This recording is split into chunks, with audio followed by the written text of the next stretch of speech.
Justin, it's obviously been a bit of some time since we last saw you. So I guess just how's life been health-wise and just everything outside of the fight game since your last fight?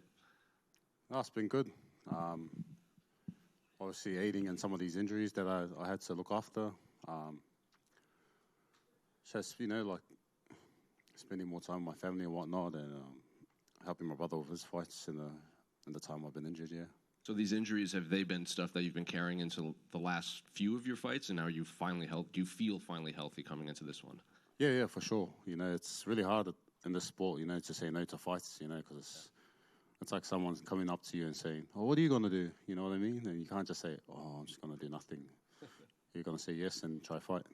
Were you hoping to fight sooner, or were you, taking time away and hopefully to get on the next big Australia card? No, I tried to fight on that card last year against Kennedy, but the biggest thing I learned over the last year was not to force my hand. I think everything happens for a reason, and try not to push my case. I just go with the flow, and things work out better that way. You have a guy in Tallison Teixeira who's, undefeated guy in the UFC. So I guess what do you make of him, or are you even a guy that watches your opponent's fights, or do you just show up and do your own thing? Yeah, I've watched a couple of tapes. Nothing too frantic or anything. I leave that to my team, but honestly, if you're tall, it's always going to be a hard task. You know what I mean? It's like, but nothing I haven't seen before. You know what I mean? Height's only good if you can use it, and height's only good if you can keep someone away. We hear MMA vets say, one of the more dangerous things is being an undefeated prospect in the UFC, because you get to the big show, you've never tasted defeat, you've not had to climb back from a loss. So I'm curious, do you agree with that narrative that it is kind of dangerous to be this undefeated prospect because you haven't felt what it's like to feel a loss? Yeah, for sure. I think my brother's fight in Vegas was a prime example of that. It's easy to feel like you're the shark when you've been there dominating until you meet someone else that's another shark. And he had that fight against someone that had finished all his opponents too. And then, my brother has been tested, and that's why he came away with the W. That was the difference. And just last one for me, unrelated to this fight. I was going through your social media, and you posted, I think it was a photo of your aunt that had woken up from a coma, and I think you used the phrase, you didn't understand back then, but now you're kind of understanding. So I guess what exactly did you mean by that? Well, that post was, I think, just before I signed with the UFC. And I just didn't, she said that, and I loved my footy back in the days, and I was half decent. So I thought her dream was me playing footy, you know what I mean? And then when that dream kind of finished, I thought, I didn't understand it. Maybe it was just, just a dream. And then when I signed to the UFC, I was like, I get it now, you know what I mean? I think I was fighting in Houston, and I was like, this is the crowd she was probably dreaming of. So, yeah.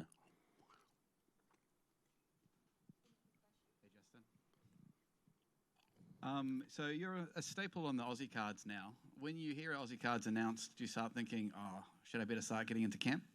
Yeah, for sure, man. I'm like, there's nothing like a 1 hour trip down here, I love America and that, but there's long flights to take a toll, especially when you're my size, flying economy. But, if someone wants to change that, it's up to them. And you haven't lost an Aussie yet either. And is it just something about fighting in front of a home crowd that just kind of gasses you up a bit and gets you going a bit more? I lost my debut in Melbourne, but besides that, I don't know. I've just been lucky, I guess. That's all I put it on to. I train as hard as my opponent, and I go out there and just do my thing. And can I get it on record that you're going to come to the Avondale reunion this year? Me and this guy were in the same geography class at school, You know what? I was the smarter student. He was. I was number 2. Cheers, bro. Maybe. And just Justin, to your left, how much does you and your brother being in the UFC help? And who's sort of the one that keeps you on track, or is one of you one that likes to party more, or anything like that? Who's the one that kind of? Can you talk about that dynamic with your brother?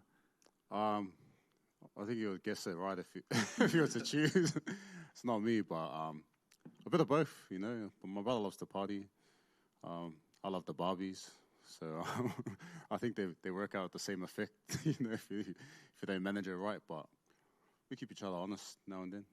And is your UFC career on the trajectory that you thought it would be and what you want to, or are you a little bit behind or a little bit ahead of where you thought you'd be? I think I'm where I should be. I've had a lot of time to think about that. Before, I was like, man, I should have been cracking the ranking, but I came in with 3 fights, like 4 rounds under my belt, fighting guys all around the world on main cards, and then they put me in the deep end quite quick. And at the beginning, I was learning, and then I finished 3 guys in a row. Obviously, dropped that last one, so, man, 3-1 in my last 4 or 5 is pretty decent, you know what I mean? And I feel like I'm still on the up, and I'll show you guys on Sunday. Do you think after your MMA career you'll venture into boxing or bare knuckle or anything like that, or is MMA just all or nothing and then kind of you walk into the sunset when you're done? Yeah, I might give footy another crack after this. I'm sure there's some stem cells that can help me reignite the NRL dream of mine, yeah. And prediction for the weekend? Oh, man, I've been wanting a bloody war for a while. That's what my heart desires. Test this man's soul and see if he wants to go the depths that I want to go. But if a knockout comes, a knockout comes. Thank you. Justin, another quick one right here. Just because you brought it up, your first loss.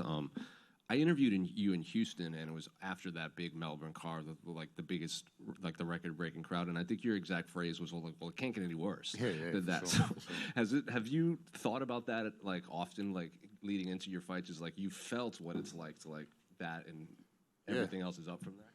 100%, man. This week I kind of clicked on how mature I've become.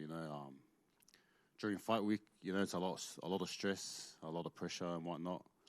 But now I've learned to enjoy the week and the process. I get to come and show my son what I do for work. My other son's on his way on Friday, and I'm enjoying it now because there's things out of your hand that you can't control, and you can't just dwell on that stuff because then it interrupts with the enjoyment of enjoying the process. So, yeah. I just wanted to get a prediction from you for the main event. Yeah, I think it's going to be a very tough fight. I like both guys, man. They're gritty guys, so I expect a war, bro, a 5-round war. Justin, back here. You're going up against a man who is undefeated. How do you approach someone who has never lost a fight? Man, you go there, stand in the cage, and throw it out. I don't know how else, bro. You talked about coming to the UFC, kind of getting thrown in the deep end a little bit. When you look at the fighter you were when you debuted in the UFC to who you are now, what are the differences that you see? A lot of it's got to do with patience and being more selective and just picking my time to attack and defend and whatnot. I feel like that's the biggest thing. My mindset towards the fight has developed where I can just ease up on myself a little bit more, and then it's not the end of the world kind of thing. I still get to go home and see my family and whatnot. And talking before about how you're kind of a staple of Australian cards and such, something about you and your brother, it's like Tafa gang versus the world, but you guys are so kind of beloved at home and you've got so much support here. Is it difficult to keep that us versus everyone attitude when so many people are on your side? Yeah, I just feel like they just resonate with what we believe in kind of thing, We are all just, we're just some underdogs in this world, bro, and the more people that feel that way, they must just feel alike. Thank you very much. Cheers. How you going, Justin? Was it tough in fight camp trying to find partners that would mimic Teixeira's style and also his size, like being 6'7", 83-inch reach? Was it tough finding someone that could, be in place as your training partner? Yeah, for sure, man. I thought he was 6'9", and 6'8", 6'7". I was like, anything over 6'6" is too tall for me, you know what I mean? But things out of your control, you can't really, dwell on. We just focus on ourselves and the game plan that, we got set for this fight. So, yeah, it was very difficult to find an opponent, but like a sparring partner to emulate it. But, man, Australian was 6'7", and I had my 6-foot brother there being my sparring partner. Nice. Thank you, brother. Cheers. Thank you, guys.